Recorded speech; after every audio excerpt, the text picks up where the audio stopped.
Emerging details of a proposed U.S. Iran Memorandum of Understanding suggest both sides may be preparing to make significant concessions in pursuit of a broader diplomatic breakthrough. Iran's stockpile of highly enriched uranium appears to be at the center of negotiations, with Washington seeking assurances that the material can no longer pose a proliferation risk. According to reports, U.S. and Iranian negotiators are discussing technical options for handling and disposing of Iran's enriched uranium under future agreement. Roughly 440 kilograms of uranium enriched close to weapons-grade levels has become a key focus of the proposed arrangement between Tehran and Washington. The International Atomic Energy Agency could play a central role in monitoring the dilution, verification, and accounting of nuclear material under any final framework. Any proposed 60-day truce period is likely to be closely watched by Israel, as negotiators seek to maintain momentum toward a longer-term nuclear agreement. After months of conflict and diplomacy, details of a proposed U.S.-Iran Memorandum of Understanding offering the clearest picture yet of the compromises both sides may be willing to make. According to the Financial Times, Iran is expected to formally reaffirm that it does not seek to develop nuclear weapons as part of the proposed agreement.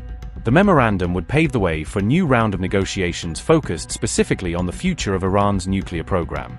At the center of the talks is Iran's uranium stockpile, which reportedly exceeds 9,000 kilograms and remains a major point of contention. Most of that stockpile consists of roughly 8,600 kilograms of lower enriched uranium used for civilian nuclear purposes. However, reports indicate that Iran also possesses around 440 kilograms of uranium enriched to 60% purity, much closer to weapons-grade levels. Washington and Tehran are expected to negotiate a mechanism to either dispose of, dilute, or otherwise neutralize portions of the uranium stockpile.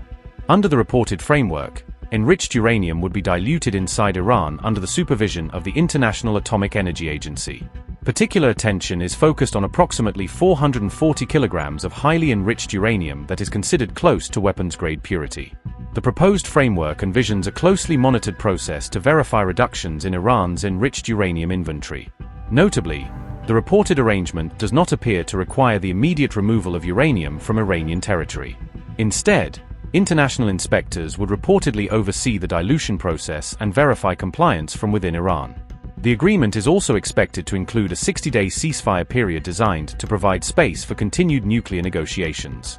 Speaking on June 15, President Donald Trump said Iran had agreed that it would never possess a nuclear weapon, describing the commitment as a key element of the emerging deal.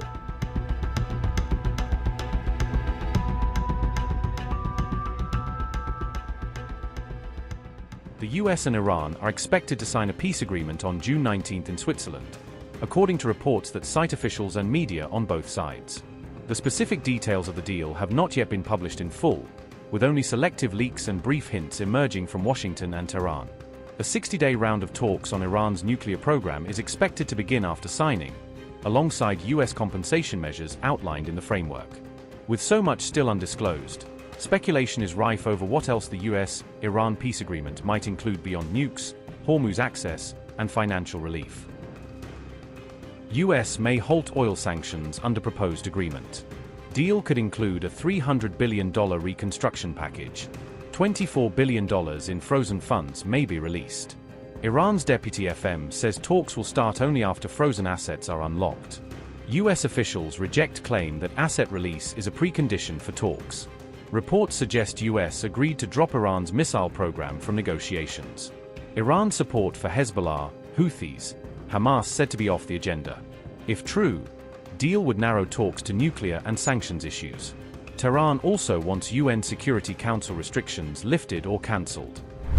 Reopening Hormuz is expected to be a key pillar of the US-Iran understanding. Trump says Strait of Hormuz will reopen freely, without any transit tolls. Iranian media says Gulf shipping will be regulated with Oman, not fully unrestricted. Next phase of negotiations to focus heavily on Iran's nuclear program. Reports say Trump accepted uranium destruction or dilution inside Iran.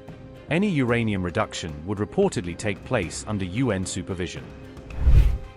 Trump signals shift from zero enrichment demand to tightly capped enrichment.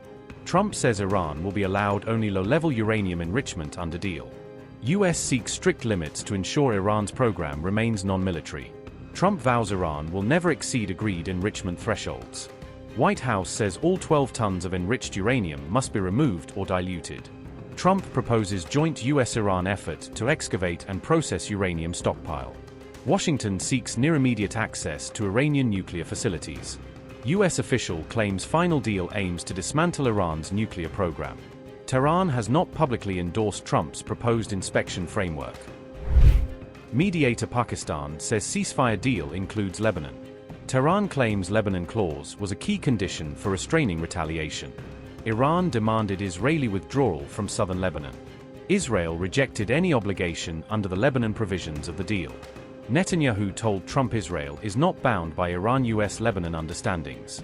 Israeli PM insists IDF forces will remain in current positions in Lebanon. Lebanon front could become first major test of any US-Iran accord.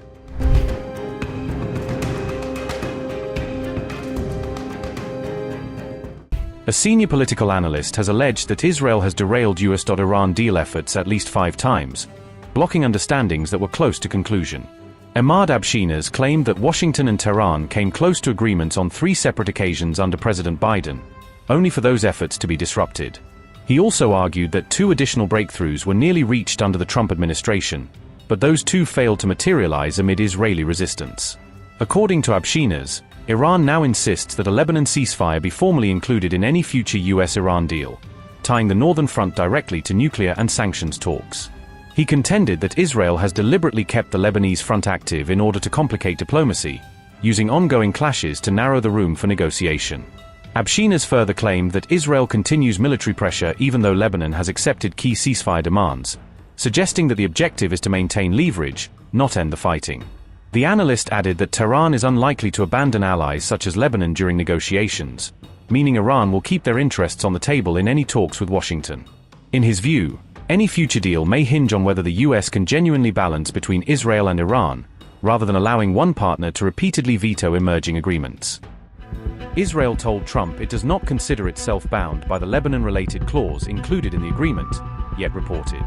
Israeli officials said the Prime Minister made clear that Tel Aviv would not back down in its campaign against Hezbollah. Netanyahu also told Trump that Israel would not withdraw from its current military positions inside Lebanon.